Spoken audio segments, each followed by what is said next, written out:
আজকাল একটা বিষয় দেখা যায় যে ছেলেমেয়েরা বাইরে চাকরি করে এবং বাড়িতে বয়স্ক বাবা মা দুজনে থাকেন। সেই ক্ষেত্রে বাবা বা মা কেউ যদি একজন অসুস্থ হয়ে পড়ে তাহলে তার স্বাস্থ্য পরিষেবা দেওয়াটা খুব ডিফিকাল্ট হয়ে যায়। সেসব ক্ষেত্রে আমরা বাড়িতে অ্যাম্বুলেন্স পরিষেবা ডাকা বা ডক্টর হোম ভিজিট, ইভেন হাসপাতালে যাওয়ার পরে তারপরে যে পোস্ট হসপিটালাইজেশন যে কেয়ারটা লাগে সেসব ক্ষেত্রে আমরা হোম হেলথ কেয়ার সার্ভিস নিতে রুগীদের বলি।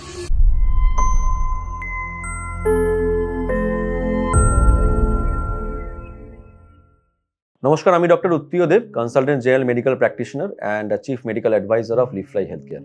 এইসব ক্ষেত্রে দেখা যায় যেখানে দুজনেই বয়স্ক এবং একজন বয়স্ক মানুষের হঠাৎ করে কোনো মেডিকেল এমার্জেন্সি পড়েছে, তাকে হাসপাতালে নিয়ে যাওয়া, তার জন্য অ্যাম্বুলেন্স ডাকা, বা অনেক সময় দেখা যায় যে বাড়িতে ডাক্তার ডাকতে অসুবিধা হয় এবং হাসপাতালে দীর্ঘদিন থাকার পরে তার পোস্ট হসপিটালাইজেশন কেয়ারটাও বাড়িতে নেওয়া সম্ভব হয়, কিন্তু সেটা কিন্তু একা একজন বয়স্ক মানুষের পক্ষে সম্ভব হয় না যেখানে বাড়িতে ছেলে মেয়ে থাকে না। এই সব রকম পরিষেবা এন্টায়ার প্যাকেজ আপনি অ্যাম্বুলেন্স সার্ভিস থেকে শুরু করে ডক্টর হোম ভিজিট এবং হাসপাতালে ভর্তি হওয়ার পরে যে পোস্ট হসপিটালাইজেশন সময়টায় এই সব রকম পরিষেবা আপনি লিফলাই হোম হেলথ কেয়ার থেকে নিতে পারেন।